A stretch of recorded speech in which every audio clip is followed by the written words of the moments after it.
오늘 말씀 같이 보시겠습니다. 오늘 우리에게 주신 하나님의 말씀 에베소서 1장 1절에서 14절까지 말씀입니다. 신약 성경 310쪽에 있습니다. 에베소서 1장 1절에서 14절까지 말씀. 우리 한 절씩 교독하도록 하겠습니다. 하나님의 말씀을 교독할 때 살아계신 하나님의 음성을 들으시기 바랍니다. 하나님의 뜻으로 말미암아 그리스도 예수의 사도된 바울은 에베소에 있는 성도들과 그리스도 예수 안에 있는 신실한 자들에게 편지하노니, 하나님 우리 아버지와 우리 주 예수 그리스도로부터 은혜와 평강이 너희에게 있을지어다. 찬송하리로다. 하나님 곧 우리 주 예수 그리스도의 아버지께서 그리스도 안에서 하늘에 속한 모든 신령한 복을 우리에게 주시되, 곧 창세전에 그리스도 안에서 우리를 택하사 우리로 사랑 안에서 그 앞에 거룩하고 흠이 없게 하시려고 그 기쁘신 뜻대로 우리를 예정하사 예수 그리스도로 말미암아 자기의 아들들이 되게 하셨으니, 이는 그가 살아가는 자 안에서 우리에게 거저 주시는 바 그의 은혜의 영광을 찬송하게 하려는 것이라. 우리는 그리스도 안에서 그의 은혜의 풍성함을 따라 그의 피로 말미암아 속량 곧 죄 사함을 받았느니라. 이는 그가 모든 지혜와 총명을 우리에게 넘치게 하사 그 뜻의 비밀을 우리에게 알리신 것이요, 그의 기뻐하심을 따라 그리스도 안에서 때가 찬 경륜을 위하여 예정하신 것이니, 하늘에 있는 것이나 땅에 있는 것이 다 그리스도 안에서 통일되게 하려 하심이라. 모든 일을 그의 뜻의 결정대로 일하시는 이의 계획을 따라 우리가 예정을 입어 그 안에서 기업이 되었으니, 이는 우리가 그리스도 안에서 전부터 바라던 그의 영광의 찬송이 되게 하려 하심이라. 그 안에서 너희도 진리의 말씀 곧 너희의 구원의 복음을 듣고 그 안에서 또한 믿어 약속의 성령으로 인치심을 받았으니, 이는 우리 기업의 보증이 되사 그 얻으신 것을 속량하시고 그의 영광을 찬송하게 하려 하심이라. 아멘. 네, 우리 한 번 더 인사하실까요? 아까는 인사 안 했는데 좀 옆에도 보시고 뒤에도 보시고 멀리 보시면서 얼굴을 보시면서 이렇게 인사하겠습니다. 해피 마더스 데이. 자, 인사하면 좋겠습니다. 해피 마더스 데이. 네. 어떤 분들은 이렇게 뒤돌아보시는 게 조금 쑥스러우신가 봐요. 얼굴 마주치는 게. 그래서 잘 안 돌아보시는 분도 계시는데요. 제가 오늘 이렇게 한번 얼굴을 보시면서 인사하시라라고 한 이유가 있습니다. 제가 질문을 하나 드리기 위해서인데요. 질문은 바로 이것입니다. 우리 주위의 분들, 주변의 분들을 생각해 봤을 때, 저분은 참 신앙이 좋아, 믿음이 참 좋고 신앙생활 잘해, 그렇게 생각하시는 분이 있으신지 한번 같이 생각해 보면 좋겠습니다. 우리 교회 이 자리에 계신 분들도 좋고요, 아니면 뭐 가족, 친척, 이웃도 좋고, 예전에 신앙생활을 같이 하셨던 뭐 그런 분들도 괜찮습니다. 한번 같이 생각해 보시죠. 내 주변에서 이분은 정말 신앙생활을 잘 하신 것 같아, 정말 신실하게 했어, 그런 분이 있으십니까? 누가 있을까요? 저분은 정말 본받을 만해, 배울 만해, 그런 분이 다 아마 계실 거라고 생각이 됩니다. 자, 그러면 그분을 생각하시고 나서 또 이제 두 번째 질문을 드립니다. 그분이 그렇게 신앙생활을 잘 하셨는데 혹시 저분은 어떻게 저렇게 신앙생활을 잘할 수 있을까라는 이야기를 해보신 적이 있으신가요? 그분이 이야기를 해주셨든지 아니면 이렇게 질문을 하셨든지, 어떻게 그렇게 열심히 신앙생활 할 수 있으세요? 어떻게 그렇게 흔들리지 않고 신앙생활 할 수 있으세요? 어떻게 하면 그렇게 장로님처럼, 권사님처럼 혹은 집사님처럼 예전과는 다르게 변화된 삶을 살 수 있는 거예요? 이런 질문을 해보셨는지 모르겠습니다. 꼭 물어보지 않더라도 속으로 생각할 수 있죠. 저분은 어떤 경험을 했길래, 어떤 은혜를 받았길래 저렇게 대단한 신앙생활을 할 수 있을까? 우리 주변에는 아마 그런 분들이 한두 분 이상 계실 것입니다. 우리 역사적으로 봐도 우리 신앙의 선조들 중에도 그런 분들이 계십니다. 저분은 어떻게 저런 신앙생활을 할 수 있었을까? 생각해보면 너무 많죠. 우리 한국 역사에도 그런 분이 너무나 많습니다. 제가 오늘 말씀을 전하려고 어떤 분을 예로 들면 좋을까 생각을 쭉 해봤습니다. 그래서 많은 분이 생각이 났지만 그 중에서 잘 아시는 분, 바로 손양원 목사님이 이제 생각이 났습니다. 너무나 놀라운 신앙의 본을 보여주신 분. 무엇보다 이분이 놀라운 이유는 삶 가운데 있어서는 안 될 그런 슬픈 일을 겪었기 때문입니다. 사랑하는 두 아들이 자기보다 먼저, 목사님보다 먼저 순교해야 하는, 아무 이유 없이 순교해야 하는 그런 일을 겪으신 분이 바로 이 손양원 목사님입니다. 이분은 이런 일을 겪기 전에도 그 신앙을 지키다가 감옥에 간 적이 있었습니다. 감옥에 5년 동안 있으면서도 그 감옥 안에서 온갖 고문과 고초를 겪으면서도 신앙 흔들리지 않고 굳건히 신앙을 지켰던 분이 바로 이 손양원 목사님입니다. 자, 그런데 이분의 삶에 정말 있어서는 안 될 일이 일어났습니다. 아들 2명, 첫째 아들, 둘째 아들이 어떤 사람에 의해서 살해를 당한 것입니다. 얼마나 힘들었겠습니까? 손양원 목사님이지만 똑같은 아버지였습니다. 이분이 그 장례식 예배를 드릴 때 얼마나 힘들어 했는지, 충격 때문에 정신을 차리지 못하고 비통해 있었다고 합니다. 그 어머니는 더 말할 것도 없었겠죠. 그 두 아들이 묻힌 그 관을 붙잡고 애통하면서, 통곡하면서 그 관을 놓지 못했다고 합니다. 자, 그런데 그 장례 예배 때 놀라운 일이 생겼죠. 아버지의 답사가 있는 그 순서가 되니까 이 손양원 목사님이 흰색 두루마리를 입고 나오셔서 그 전날 밤에 쓰셨던 편지 종이를 들고 나오셔서 그거를 읽으셨습니다. 그 편지가 바로 잘 아시는 내가 이 순간에도 감사할 수 있는 10가지 기도 제목, 10가지 감사문입니다. 제가 그 10가지를 다 읽지는 않으려고 하는데요. 그 내용은 이제 이런 거죠. 내 두 아들이 죽었지만 그래도 이렇게 감사할 수 있는 것에 거기서 10가지 기도 제목을 찾을 수 있다는 것입니다. 내 혈통에서, 이 죄인의 가족에서 순교의 자녀가 나올 수 있다는 것, 그래서 우리 자녀들이 지금 하나님 나라에 갈 수 있다는 것, 이 모든 것을 감사한다라는 것이 이 손양원 목사님의 그런 기도의 감사의 제목이었습니다. 사실 너무 놀라운 일입니다. 10가지 감사 기도를 할 수 있다는 것. 사실 우리가 상상이나 할 수 없는 일이잖아요. 우리 자녀들이 나보다 먼저 세상을 떠난다, 불의의 사건으로. 그런데 거기서 10가지나 감사의 제목을 찾았다는 것, 너무나 놀라운 일입니다. 근데 그 중에서 7번째 감사 제목을 보면 어떤 것이 나오냐면, 나의 아들을 죽게 한 종살한 그 원수를 회개시켜서 내 양 아들을 삼을 수 있는 그 마음을 주신 것도 감사하다라는 그런 내용이 있습니다. 잘 아신 것처럼 이 두 아들을 죽인 그 살해자를 이 손양원 목사님이 회개시키고 그 아들, 양아들로 삼습니다. 너무나 놀라운 일이죠. 그래서 이 이야기를 들으면 사실 우리는 우리와 좀 상관없는 그 옛날에 어디 저기선가 있을 것 같은 기적의 이야기, 무슨 신화의 이야기처럼 저런 놀라운 일이 있었구나라고 생각을 하기 쉽습니다. 그런데 사실 우리가 기억해야 하는 것은 이 손양원 목사님이나 그 모든 삶의 모습을 보면 우리와 똑같은 사람이라는 것입니다. 똑같은 사람, 실수할 수 있고 죄를 지을 수 있는 그런 사람임에도 손양원 목사님은 그런 놀라운 일을 했다는 것이죠.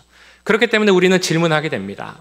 손양원 목사님 그 안에는, 삶에는 무엇이 있었기에 이런 놀라운 일, 기적과 같은 일을 할 수 있었을까? 매년 연말쯤이 되면 한국에서 오른교회라는 곳에서 주관해서 하는 다니엘 기도회라는 것이 있습니다. 혹시 보신 적 있으신지 모르겠어요. 목사님들도 있고 혹은 사회 각기 계층에서 그런 많은 일들을 하는 사람들이 내가 어떻게 신앙을 지키고 내가 이렇게 믿음 가운데 서려고 했을 때 은혜를 경험했나, 이런 것들을 간증하는 게 다니엘 기도회입니다. 2023년도에 다니엘 기도회에 나오는 한 그 간증자 중에 이런 소개가 있는 겁니다. 그 손양원 목사님의 손자 안경선 선교사가 간증자이다라는 그런 소개가 있었습니다. 그래서 그 이야기를 듣고 너무나 좀 이상하다라고 생각을 했습니다. 뭔가 안 맞잖아요. 손양원 목사님의 손자 안경선 선교사. 어떻게 된 걸까요? 알고 봤더니 손양원 목사님이 그 두 아들을 살해한 사람을 양아들로 삼았다고 했죠. 그 사람 이름이 안재선이라는 분인데 그 안재선이라는 사람의 아들이 바로 이 안경선 선교사 혹은 목사님이었던 것입니다. 제가 그 소개를 듣자마자 가슴이 탁 막혔습니다. 왜냐하면 이 분이 갖고 있을 삶의 무게가 얼마나 무거웠을까 라는 그 생각이 들었기 때문입니다. 한번 찾아보시면 좋을 것 같아요. 유튜브에 보시면 다니엘 기도회 안경선 선교사라고 하면 바로 나올 것입니다. 이분이 다니엘 선교회 기도회 설교 때도 그렇고 그리고 이제 다른 인터뷰 때도 그렇고 자신의 삶을 이렇게 고백을 합니다. 태어나 보니까 저는 살인자의 아들이었습니다. 삶이 너무 힘들었습니다. 고통스러웠습니다. 살기 싫었습니다. 그렇게 좌절하고 방황하다 보니까 온몸이 아팠고 특별히 폐병에 걸렸습니다. 병을 치료해야 됐지만 살기 싫어서 병을 치료 안 한다고 했습니다. 그렇게 2년을 버티니까 도저히 살 수 없는 상황이 되었고 폐의 대부분을 잘라내는 수술을 10시간 동안 해야 했습니다. 그리고 그 중환자실에서 저는 예수님을 만났습니다. 그 예수님을 만나고 나서 그 모든 것을 회개하고 이제는 제가 주의 종이 되겠습니다. 주를 섬기겠습니다. 라는 결정을 하게 되었습니다. 그리고 저에게 이제 남은 것은 감사밖에 없습니다. 라는 그런 소개, 인터뷰를 하는 것을 볼 수 있습니다. 어떻게 그 삶에서 감사가 나올 수 있겠습니까? 사람들이 다 손가락질 했을 텐데요. 저 살인자의 아들. 그런 손가락질을 받고 살았으면서도 어떻게 감사할 수 있고 어떻게 주의 종이 될 수 있는 삶을 살 수 있겠습니까? 이분이 지금은 손영아 목사님이 했던 그 한센병 환자를 돌보는 일, 그걸 계속하고 있고 이제 한국에서 하는 것도 모자라서 아프리카 부룬디라는 곳에 가서 거기서 그 한센병 환자를 돌보는 일을 하고 있습니다. 어떻게 보통 사람도 하기 힘든 일을 이분이 그렇게 잘 감당할 수 있겠습니까? 그 안에 무엇이 있길래, 무엇을 경험하셨길래 이분은 그 어려운 일을 감당할 수 있었을까요? 그에 대한 답이 오늘 말씀 3절에 이렇게 나옵니다. 찬송하리로다. 하나님 곧 우리 주 예수 그리스도의 아버지께서 그리스도 안에서 하늘에 속한 모든 신령한 복을 우리에게 주시되. 무엇이라고 나오나요? 바로 신령한 복이 있었기 때문이다 라고 나옵니다.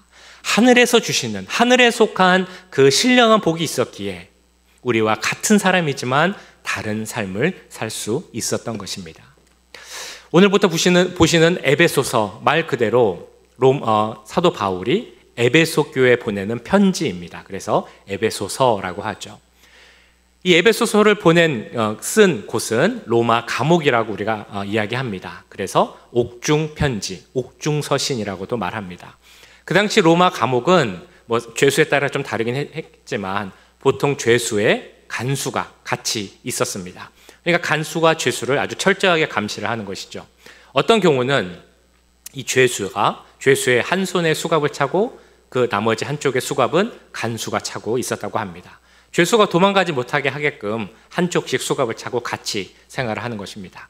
죄수가 혹시라도 도망을 가려면 도망갈 수 있는 유일한 방법은 자기의 팔을 끊든지 아니면 간수의 팔을 끊든지, 그렇지 않고는 도망갈 수 없는 그런 확실하고 살벌한 곳이 바로 로마의 감옥입니다. 자, 이런 힘든 로마 감옥에 있었는데 이 사도 바울이 그 감옥에서 에베소 교회에 편지를 쓰면서 뭐라고 쓰고 있습니까?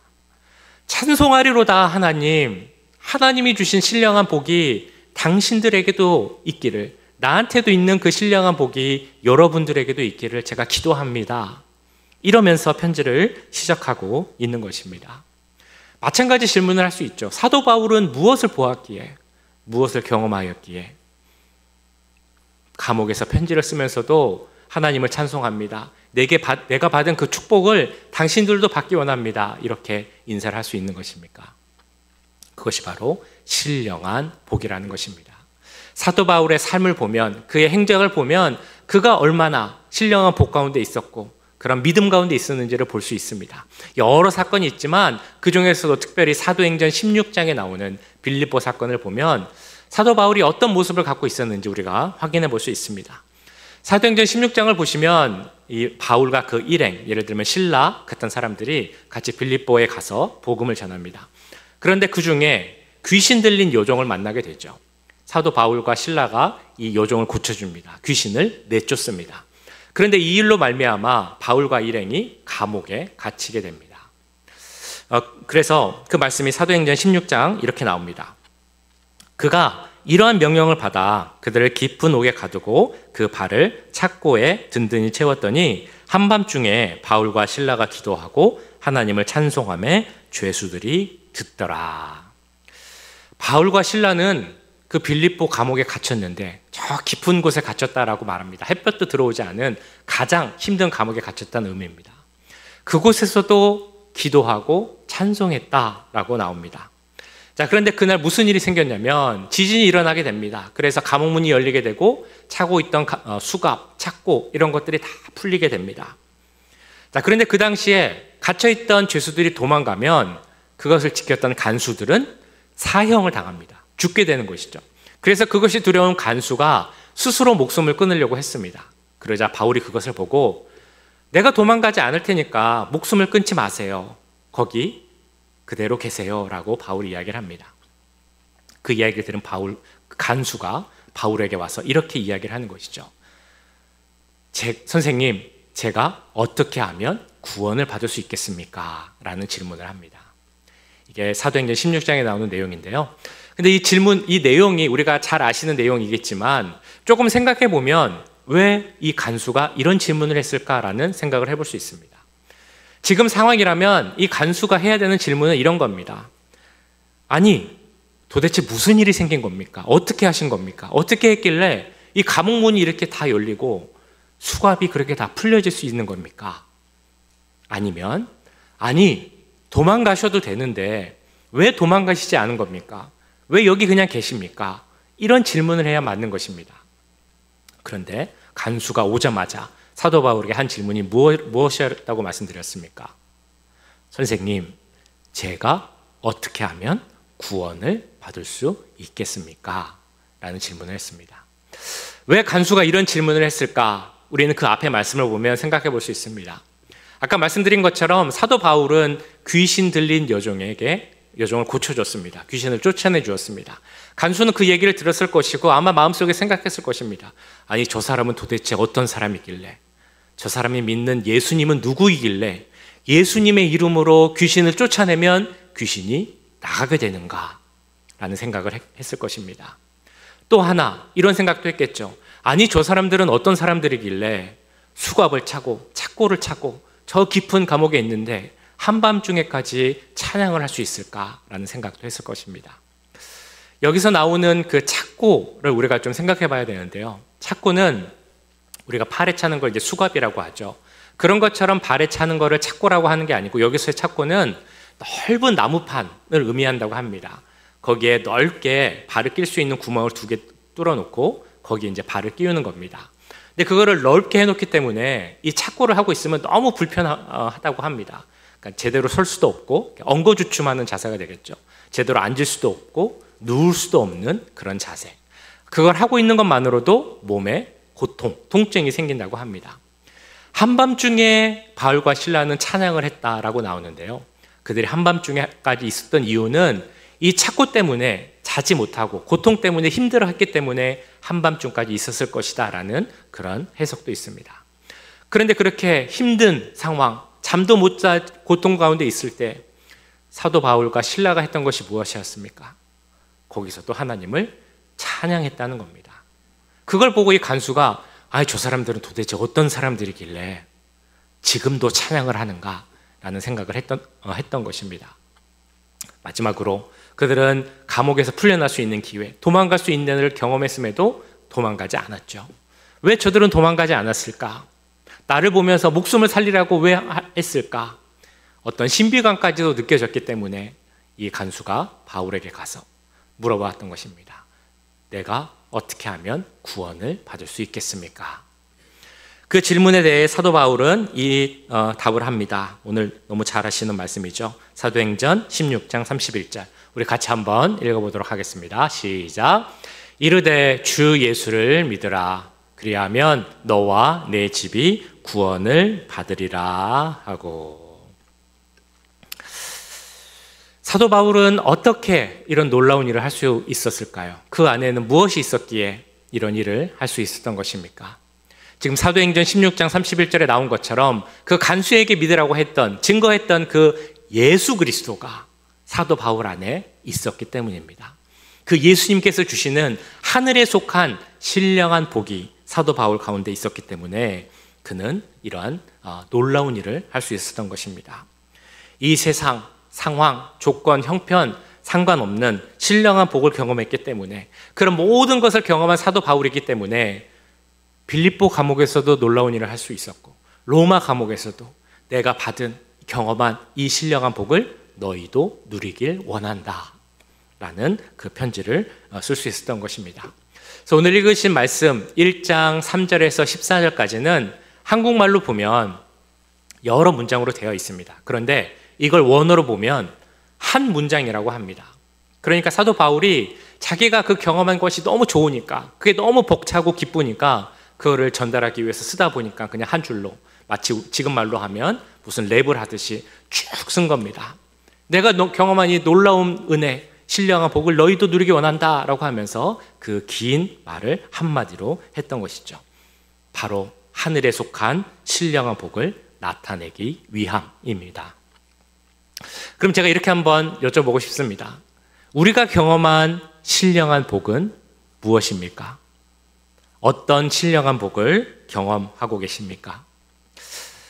지금 우리가 말씀을 통해 쭉 본 것처럼 신령한 복은 세상이 말하는 복, 혹은 육체적인 복이 아니라는 것을 잘 알 수 있습니다.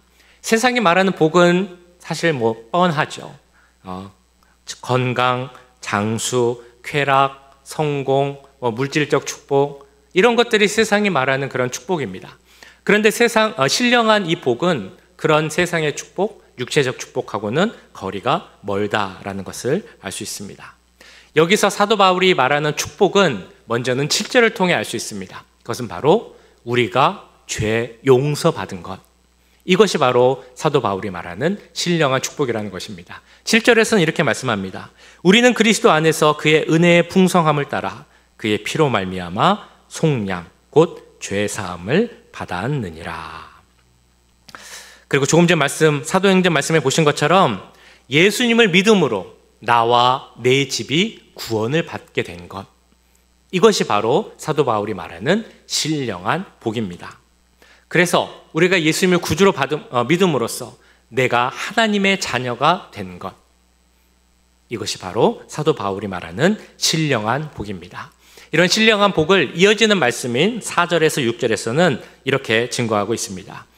곧 창세 전에 그리스도 안에서 우리를 택하사 우리로 사랑 안에서 그 앞에 거룩하고 흠이 없게 하시려고 그 기쁘신 뜻대로 우리를 예정하사 예수 그리스도로 말미암아 자기의 아들들이 되게 하셨으니 이는 그가 사랑하는 자 안에서 우리에게 거저 주시는 바 그의 은혜의 영광을 찬송하게 하려는 것이라.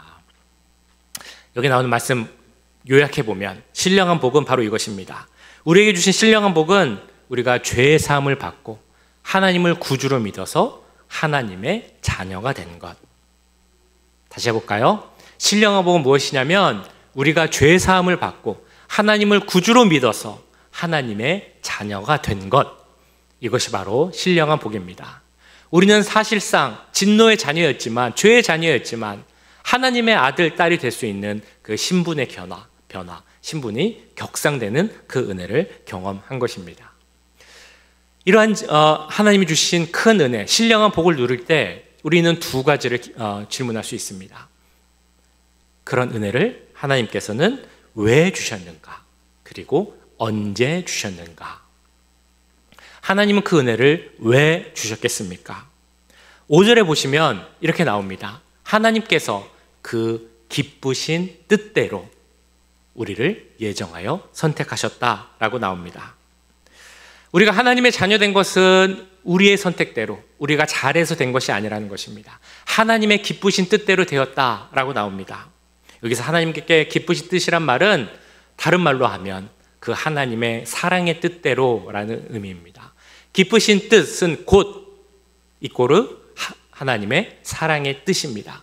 하나님의 사랑으로 인하여서, 그래서 우리가 하나님의 은혜를 받고 그 은혜가 감사해서 하나님을 찬송하는 사람이 되게 하시기 위하여서 하나님의 기쁘신 뜻대로 우리를 선택하고 하나님의 자녀 삼으셨다라는 것입니다. 이 사랑은 어떤 사랑이냐? 그 사랑받는 자를 변화시키는 그런 사랑입니다. 많은 분들이 화분을 키우실 때 이렇게 이야기를 하십니다. 화분, 꽃이지만 사랑을 줘야 된다. 사랑을 받으면 그 화분이 그것을 알고 스스로 잘 알게 된다. 꽃을 피우게 된다. 그렇게 이야기를 합니다. 사랑의 힘은 무엇이냐면 사랑을 받는 그 사람을 변화시킬 수 있다라는 것입니다.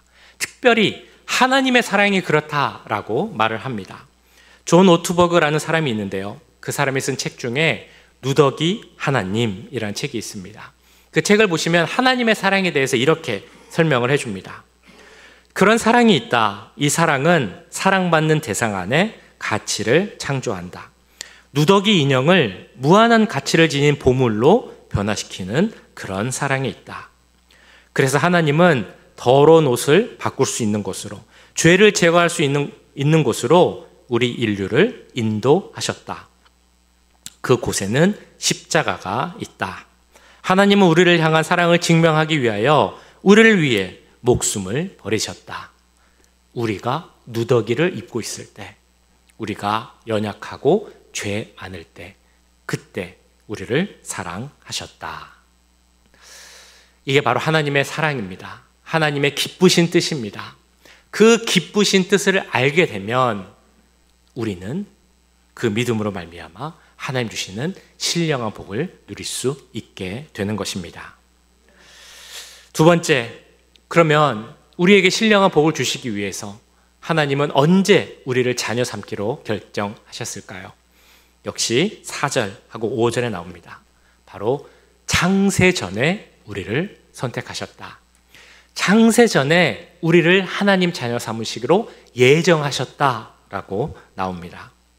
우리가 하나님 자녀가 되어서 신령한 복을 누리는 것은 우리가 태어나기 전, 아니 이 세상이 창조되기 전부터 하나님께서는 그것을 결정하시고 예정하셨다라는 것입니다. 그래서 오늘 말씀을 듣고 돌아가실 때 기억하셔야 되는 것 두 가지가 있습니다. 하나는 뭐냐면 바로 신령한 복이라는 것이고요. 두 번째는 바로 창세 전부터 선택하시고 예정하셨다. 즉 창세전 예정입니다. 창세전부터 하나님은 나에게 자녀되는 신령한 복을 주시기로 예정하셨다는 것입니다. 얼마나 놀라운 일입니까? 우리가 하나님 자녀가 되기로 한 것은 창세전부터 하나님께서 예정하신 일이라는 것입니다. 우리가 이 자리에 이렇게 설 수 있는 것도 창세전부터 하나님께서 이미 결정하신 것이라는 것입니다. 우리가 이렇게 하나님의 자녀로 예배드릴 수 있게 하신 것도 하나님께서 이미 그 예전, 우리가 알지 못하는 창세전부터 하나님께서 예정하시고 계획하신 일이라는 것입니다. 이 사실이 믿겨지십니까? 내가 믿음을 가질 수 있는 것, 하나님의 자녀로 불릴 수 있는 것은 하나님께서 창세전부터 예정하신 사실이라는 것입니다. 그것을 깨달을 수 있다면, 그것을 확신할 수 있다면 지금 내 안에 있는 신령한 복이 얼마나 크고 대단한 것인지, 우리가 어떻게 믿음 가운데 살 수 있는지를 확신할 수 있는 그런 믿음이 될 줄 믿습니다. 우리가 아까 말씀드렸던, 그리고 생각해 보자고 했던 정말 믿음 가운데 살아가는 분들, 믿음의 조상, 믿음의 선인, 믿음의 선구자, 꼭 그런 분 아니더라 할지라도 우리 주위에서 정말 잘 믿고 살아가는 분들, 그분 안에는 무엇이 있을까 생각을 해보면 아마 그분들 가운데 이 신령한 복이 있을 줄 믿습니다. 그분이 뭔가 특별했기에, 아주 막 대단한 경험을 했기에 어려운 상황 속에서도 흔들리지 않고 감사하고 기도하고 찬양할 수 있는 것이 아닙니다. 우리가 갖고 있는, 우리도 받은 그 같은 복, 신령한 복을 받았기 때문입니다. 하나님께서 창세전부터 그들을 택하시고 하나님의 자녀 삼아주신 사람임을 깨달았기 때문에 그들은 하나님의 자녀로서, 믿음 있는 자로서 그런 특별한 삶을 살 수 있는 것입니다.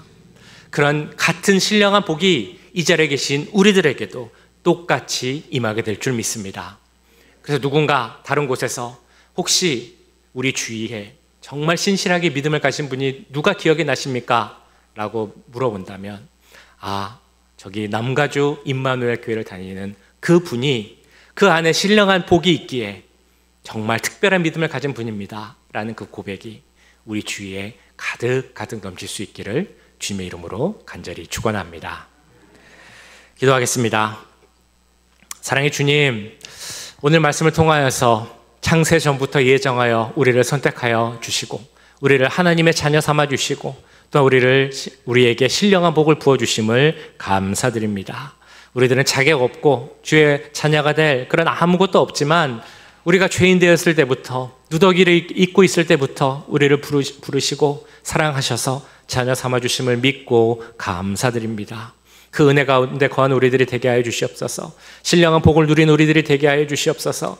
예전부터 우리를 예정하여 주시고 창세전부터 선택하여 주신 그 크신 은혜와 사랑을 경험하고 고백하며 살아가는 우리들 될 수 있도록 주님 역사하여 주시옵소서. 그래서 누군가에게 믿음의 본을 보일 수 있는 우리들이 되게 하시고 신령한 복을, 내가 받은 그 복을 당신들도 받기 원합니다 라고 삶으로 증거할 수 있는 우리 모두의 삶이 될 수 있도록 주님 축복하여 주시옵소서. 모든 것 감사드리며 우리 구주 예수 그리스도의 이름으로 기도하옵나이다. 아멘.